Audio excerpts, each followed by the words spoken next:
ఆమెను 16వ తారీఖు సాయంత్రం 5 గంటల ప్రాంతంలో హైదరాబాదు నాగోల్లో అరెస్ట్ చేసి 17వ తారీఖున గురజాల కోర్టులో హాజరుపరిచారు. ఆమె చేసిన నేరం ఏంటంటే సోషల్ మీడియా ప్లాట్ఫామ్ మీద, అంటే ముఖ్యంగా ట్విట్టర్లో కొన్ని పోస్టులు చేసింది. దానిలో ప్రధానమైంది మాజీ ఉపరాష్ట్రపతి వెంకయ్యనాయుడు గారి ఇంట్లో ఒక ఫంక్షన్ సందర్భంగా కొంతమందికి ఆకుల్లోనూ కొంతమందికి కంచాల్లోనూ వెండి కంచాల్లోనూ పెట్టారు. ఇది సరైనటువంటి విధానం కాదు అనేది ఆ ట్వీట్ సారాంశం. దాని మీద మార్చిలో కేసు రిజిస్టర్ చేశారు. నిన్న ఆమెని తీసుకొచ్చి కోర్టులో ప్రొడ్యూస్ చేశారు.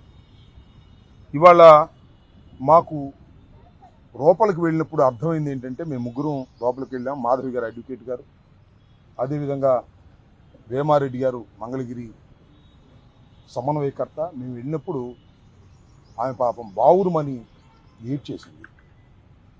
ఏడ్చి ఆమె చెప్పిన మాటలు వింటే మాకు కూడా కళ్ళ నీళ్ళ పర్యంతం అయ్యాం. ఆమె చెప్పింది ఏంటంటే, సాయంత్రం 5:30కి అరెస్ట్ చేశారు. అక్కడి నుంచి సుమారుగా 9-10 మధ్యలో దాచేపల్లి పోలీస్ స్టేషన్కి తీసుకొచ్చారు. అక్కడి నుంచి 3 గంటల వరకు నన్ను ఇంటరాగేట్ చేశారు. 3 గంటల తర్వాత కూడా భోజనం పెట్టలేదు, మంచినీళ్ళు ఇవ్వలేదు. 17వ తారీఖు ఉదయం మాత్రమే టిఫిన్ పెట్టారు. ఎంత దారుణమండి ఇది.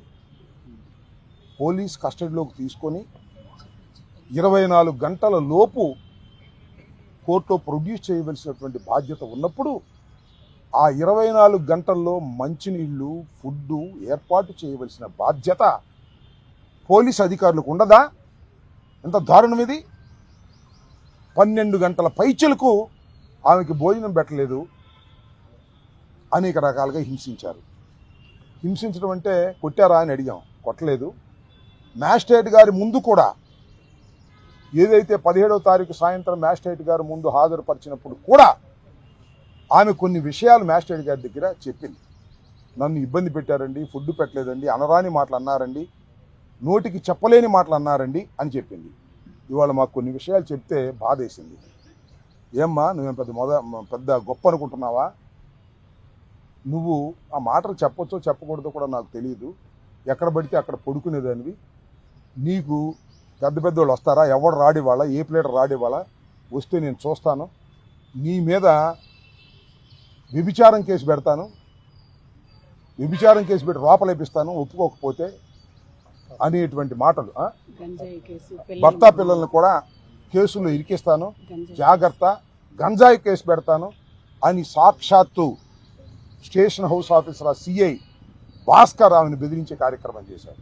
అంతేకాదు ఇంకా చాలా మాట్లాడినాడు. ఎవడొస్తాడు ఇప్పుడు? మహేష్ వచ్చి బొచ్చు మిగుతాడా? జగన్మోహన్ రెడ్డి బొచ్చు మిగుతాడా? These are the words used by the circle inspector of police Dachepalli. ఆమె చెప్పిన మాటలు మేము కల్పించినవి కావు. ఇంకా చాలా చాలా మాటలు మాట్లాడాడు. మీ ప్లేడర్లు ఏమన్నా గొప్పోళ్ళ? మా కాళ్ళు పట్టుకు బతిమాడాలి ప్లేడర్లని? ప్లేడర్లు ఏమైనా గొప్పోళ్ళు అనుకుంటున్నారా? ప్లేడర్లు ఏమైనా వదిలించడానికి వస్తారా? మా కాళ్ళు పట్టుకుని బతిమాడాలి అనే మాట ఒకటి. ఇంకో మాట ఏంటమ్మా, మన వినుకొండలో ఎవరు రషీద్, ఇవాళ నేను కన్ను మూసుకుని బయటకు వెళ్తే రషీద్ నరికేస్తారు నేను ఇక్కడ, జాగ్రత్త, ఏమనుకుంటున్నామేమో అన్నా అంట. ఏంటిది? ఎక్కడున్నాం మనం? ఒక ఆటవిక సమాజంలో ఉన్నావా, లేక ఒక చట్టబద్ధమైన సమాజంలో ఉన్నావా అని అడుగుతా ఉన్నాను నేను. ఇవాళ ఒక పోలీస్ సిఐ ఇంత దౌర్జన్యంగా, ఇంత అన్యాయంగా ఒక ఆడకూతుర్ని తప్పు చేసిందా, రైట్ చేసిందా చట్టం తెలుస్తుంది. ఇతను కాదుగా, సిఐ కాదుగా, పోలీసులు కాదుగా, కోర్టు కదా తేల్చేది. మీరు కేసు పెట్టారు, సోషల్ మీడియా కేసు తీసుకొచ్చారు, ఒక సంఘ విద్రోహ శక్తిలాగా మీరు పట్టుకొచ్చారు, రిమాండ్ చేయించారు.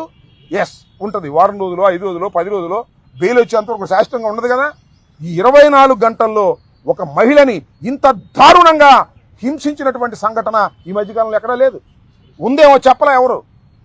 ధైర్యంగా వచ్చి మ్యాజిస్ట్రేట్ గారి ముందు చెప్పుకునేటువంటి పరిస్థితి. ఇంకా చాలా మాటలు ఆమె చెప్తూ ఏడుస్తూ స్టేషన్కి తాళాలు వేశారు. మీరు చూశారు కదా, స్టేషన్కి తాళాలు వేసి బేడీలు వేశారు. అంటే ఎవరు రావడానికి, వీళ్ళు ఎవరు వస్తారో చూస్తానంట అంట. ఏంటిది? ఆయన ఏమన్నా పోలీస్ ఆఫీసరా, విలనా, సినిమాల్లో విలనా? నేను మనవి చేస్తున్నా, నిజంగా ఆడవారి మీద ఏదైనా అసభ్యంగా మాట్లాడితే మేము ఊరుకోం అని చెబుతున్నాడుగా చంద్రబాబు నాయుడు గారు, నారా లోకేష్. భారతమ్మ గారి మీద ఏదంటే వాడిని తీసుకెళ్ళి లోపలేసామంటున్నారుగా. ఇవాళ ఒక సిఐఏ సాక్షాత్తు ఒక ఆడ కూతురు మీద ఇంత అన్యాయంగా మాట్లాడాడు, మ్యాజిస్ట్రేట్ ముందు ఆమె రిపోర్ట్ చేసింది. తక్షణం సస్పెండ్ చేయండి. I demand that SI must be suspended immediately. ఆ CI must be suspended immediately. ఇంత దారుణంగా పోలీసు వ్యవస్థ వ్యవహరిస్తూ ఉంది. అందరూ కాదులేండి, ఆ సిఐ స్పెషల్. ఆ సిఐకి ఎప్పుడు హాట్ లైన్ ఉంటుంది. ఎవరికి? లోకేష్ గారి ఆఫీస్కి ఆ సిఐ గారికి హాట్ లైన్. మీరు ఒకసారి చూస్తే, ఫోన్ చూస్తే అర్థమైపోద్ది. ఎవరు చూడరు కదా, హాట్ లైన్. అక్కడ నుంచి ఏం మెసేజ్ వస్తే ఆ మెసేజ్ ప్రకారం కృష్ణవేణిని ఇబ్బంది పెట్టేటటువంటి కార్యక్రమం చేస్తున్నారు. ఇది రెండో కేసు. అంతకుముందు సుధారాణి, పెద్దిరెడ్డి సుధారాణి, ఆమెను కూడా అరెస్ట్ చేశారు. అరెస్ట్ చేసి 50 రోజుల పాటు జైల్లో అట్టి పెట్టారు. ఈమెను కూడా 50 రోజుల పాటు జైల్లో అట్టి పెట్టాలని, హింసించాలని ఈ రకమైన దారుణమైన కార్యక్రమాలు జరుగుతూ ఉంది. ఆమె చేసిన తప్పేం కాదని కూడా నేను మనవి చేస్తున్నాను. ఆమె ట్విట్టర్లో అది పెట్టింది, అదేం పెద్ద ఇంత హింసించవలసినటువంటి నేరం కాదు. ఇవాళ ట్విట్టర్లో ఎంతమంది ఎన్ని పెడుతున్నారు చెప్పండి. అక్కడ దాకా ఎందుకు? ఎవరండి ఆయన, ఎవరో ఒక ఆయన ఉన్నాడు, సీమరాజా అంట. ఆయన రోజు ఏం మాట్లాడుతున్నాడు? మీరు ఒకసారి యూట్యూబ్లో కూర్చో చూడండి. సీమరాజా అని ఎంత భయంకరంగా మాట్లాడుతున్నాడు. ఆయన సీమరాజా కాదు, లోకేష్ రాజా. లోకేష్ రాజా రోబో. లోకేష్ రాజా సృష్టించినటువంటి వ్యక్తి సీమరాజు. ఆ సీమరాజు మీద నేను కంప్లైంట్ కూడా ఇచ్చా. బ్రాడీపేటగా పట్టాపురంలో కేసు రిజిస్టర్ చేయలే. మళ్ళా పెడతా, మళ్ళా చూస్తా. ఇంకో ఆయన ఎవరు ఉన్నాయండి, కిరక్ కార్పి అంట. అతను ఏం మాట్లాడుతున్నాడు చూశారుగా టీవీల్లో, ఎంత దారుణంగా మాట్లాడుతున్నారో. ఇవన్నీ కాకుండా తెలుగు దేశం పార్టీ యాక్టివిస్టులని ముఖానికి జగన్మోహన్ రెడ్డి గారి మాస్క్ వేసుకుంటాడు ఒక ఆయన. జగన్మోహన్ రెడ్డి గారి గురించి, నా గురించి, రోజా గురించి ఎంత పచ్చిగలిగా పూతుతున్నారు. ఏం కనపడవా మీకు? ఏమండి చంద్రబాబు నాయుడు గారు, ఏమండి లోకేష్ గారు, కనపడవా? కనపడదు. ఎందుకంటే ఇవన్నీ మీరే చేపిస్తున్నారు వాళ్ళకి డబ్బులు ఇచ్చి.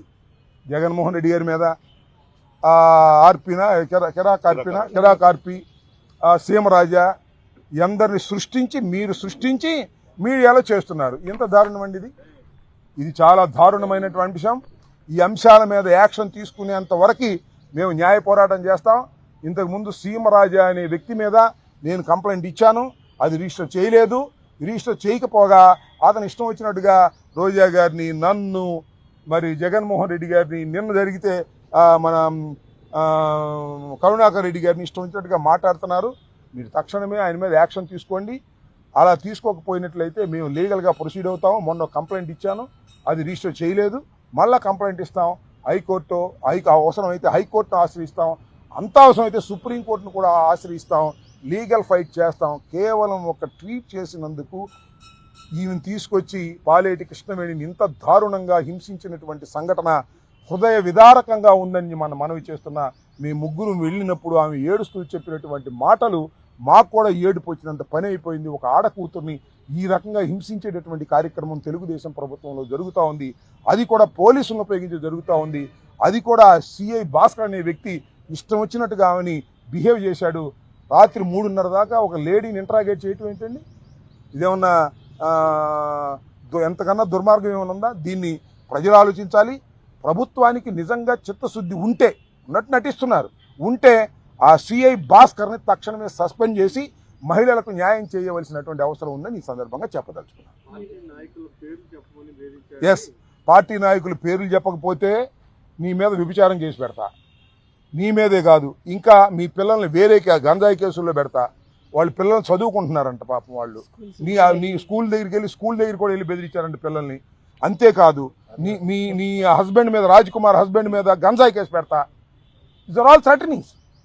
అంటే ఆమె వాళ్ళు చెప్పింది ఒప్పుకోవాలంతే.